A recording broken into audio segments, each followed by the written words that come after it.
കുറെ നാള് ഒരേ രീതിയിൽ പോയി കഴിഞ്ഞാൽ നമുക്ക് തന്നെ മടുക്കുന്നു. അപ്പൊ നമ്മൾ മാറി ചിന്തിക്കേണ്ടിയിരിക്കുന്നു. അങ്ങനെ ഞങ്ങൾ രണ്ടുപേരും അതിരാവിലെ തന്നെ ജിമ്മിൽ പോകാം ഓടാം എന്നൊക്കെ തീരുമാനിച്ച് നമ്മുടെ മുറ്റത്തേക്ക് ഇറങ്ങിയപ്പോ കണ്ട കാഴ്ചയാണ് കേട്ടോ ഇത്. സ്ത്രീകളും പുരുഷന്മാരും ഒരേപോലെ തന്നെ മുൻകൈ എടുത്തിട്ടാണ് ഇവിടുത്തെ അലങ്കാര പണികളും കാര്യങ്ങളൊക്കെ ചെയ്യുന്നത്. ഓരോ ചെറിയ ചെറിയ തെരുവുകളും ഇവർ അലങ്കരിക്കുന്നുണ്ട്. ഞാൻ താമസിക്കുന്നത് സ്പെയിനിലെ കൊച്ചു ഗ്രാമമായിട്ടുള്ള ടൊളേദോയിലാണ്. ടൊളേദോയുടെ ഹൃദയഭാഗത്ത് സ്ഥിതി ചെയ്യുന്നതാണ് സൊക്കോദോവേർ എന്ന്. ഇതൊരു പ്ലാസയാണ്. ഈ പ്ലാസയിലേക്ക് കടക്കണമെങ്കിൽ കുട്ടി ഇടവഴികൾ താണ്ടി വേണം കടക്കാനായിട്ട്. ഈ കുട്ടി ഇടവഴികളിൽ അലങ്കരിച്ചു വെച്ചിരിക്കുന്ന അലങ്കാരപ്പണികൾ തീർത്തും അവർണ്ണനീയമാണ്. ഈ ഒരു ആഴ്ച നടക്കാൻ പോകുന്നത് ടൊളേദോയിലെ തന്നെ ഏറ്റവും വലിയ ഉത്സവമായിട്ടുള്ള കോർപ്പൂസ് ക്രിസ്റ്റി എന്ന ഉത്സവത്തിന്റെ ആരംഭഘട്ടത്തിലാണ്. കഥ പറഞ്ഞ് നേരം പോയത് അറിഞ്ഞില്ല. ഞങ്ങൾ ജിമ്മിൽ പോകാനായിട്ട് യാത്രയായിട്ട് നിന്നതാ. അപ്പോഴാണ് ഇതുപോലുള്ള കാഴ്ചകൾ കണ്ടത്. അപ്പൊ നിങ്ങളെയും കാണിക്കാന്ന് വിചാരിച്ചു. എന്തായാലും ജിമ്മിൽ പോയി വന്നിട്ട് അടുത്ത കാഴ്ചയിലേക്ക് നമുക്ക് കടക്കാം. ജിമ്മിൽ അതിഭീകരമായ ഡമ്പലും കാര്യങ്ങളും എടുത്ത് ചൊക്കോദോറിൽ വന്ന് ഇറങ്ങി കഴിഞ്ഞപ്പോ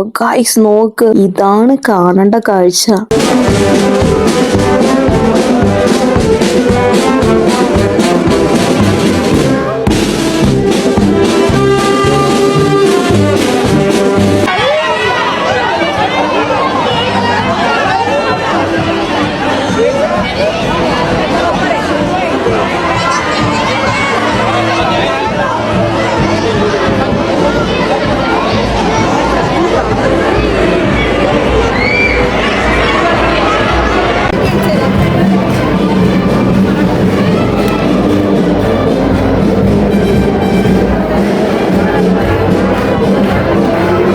സൂചി കുത്താൻ ഇടയില്ലാത്ത മാതിരി അത്രയ്ക്ക് ആൾക്കാരായിരുന്നു. രാവിലെ തന്നെ ഇവരിങ്ങനെ അലങ്കാരപ്പണികൾ ചെയ്തത് ഈ ഒരു ആഘോഷത്തിനാണല്ലോ എന്ന് അറിയുമ്പോഴാണ് സത്യം പറഞ്ഞാൽ നമ്മൾ വിചാരിച്ചിരുന്നത് കോർപ്പൂസ് ക്രിസ്റ്റി കഴിഞ്ഞിട്ടാണ് ആഘോഷങ്ങൾ. ശരിക്കും കോർപ്പൂസ് ക്രിസ്റ്റിയുടെ അന്നും അത് കഴിഞ്ഞിട്ടുള്ള ഒരാഴ്ചകളാണ് ആഘോഷം. പക്ഷെ ഇപ്പൊ ഇത്തിരി നേരത്തെ ആയിപ്പോയി. എന്തായാലും ഭാഗ്യം, നമ്മളുടെ ഭാഗ്യത്തിന് നമുക്ക് ഈ ഉത്സവങ്ങളും ആഘോഷങ്ങളൊക്കെ കാണാൻ പറ്റി, എൻജോയ് ചെയ്യാൻ പറ്റി. തൊളയതോരെ ജനങ്ങളല്ലാതെ കുറെ ആളുകൾ വന്നിട്ടുണ്ട് കേട്ടോ. അതാണ് ശരിക്കും ഇത്രയും ജനത്തിരക്ക്. അപ്പൊ നമ്മൾ കാര്യത്തിലേക്ക് കിടക്കാം. എന്താണ് കോർപ്പൂസ് ക്രിസ്റ്റി എന്നല്ല, യേശുവിന്റെ ശരീരത്തെ പ്രതിനിധീകരിക്കുന്ന ലാറ്റിൻ വേർഡ് ആണ് കോർപ്പൂസ് എന്ന് പറയുന്നത്. ടൊളേദോ എന്ന് പറയുന്ന ഈ ഒരു ഗ്രാമത്തില് ഇത് ആഘോഷിക്കുന്നത് ഇന്ന് ഒന്നിലേം തുടങ്ങിയ ആഘോഷങ്ങളല്ല കേട്ടോ. 15-ാം നൂറ്റാണ്ട് മുതൽ ടൊളേദോയിൽ കോർപ്പൂസ് ക്രിസ്റ്റി ആഘോഷിക്കപ്പെടുന്നുണ്ട്. ഇത് ഈ നഗരത്തിലെ ഏറ്റവും പഴക്കമേറിയിട്ടുള്ള അതും പ്രധാനപ്പെട്ടതായിട്ടുള്ള ഒരു ഉത്സവമായിട്ട് മാറിക്കഴിഞ്ഞു. ഇതിനൊരു പരേഡ് നടക്കുന്നുണ്ടെന്ന് നേരത്തെ നമുക്ക് ഇൻഫർമേഷൻ കിട്ടിയായിരുന്നെങ്കിൽ നല്ല ഒരുങ്ങി കെട്ടിയൊക്കെ വരായിരുന്നു. ഇതിപ്പോ ഏതാണ്ട് പിച്ചക്കാരെ പോലെയാണ് ഞങ്ങൾ രണ്ടുപേരും ഇവിടേക്ക് ഇറങ്ങിയത്. ജിമ്മ് കഴിഞ്ഞിട്ട് കുറച്ച് മൾബറി പഴങ്ങൾ പറിക്കാൻ പോയി. ബിഗ് ഷോപ്പർ നോക്കിയിട്ട് അയ്യേ എന്ത് നാണക്കേടാണ് ഇത്രയും ജനങ്ങളുടെ മുമ്പിൽ കൂടെ, അതും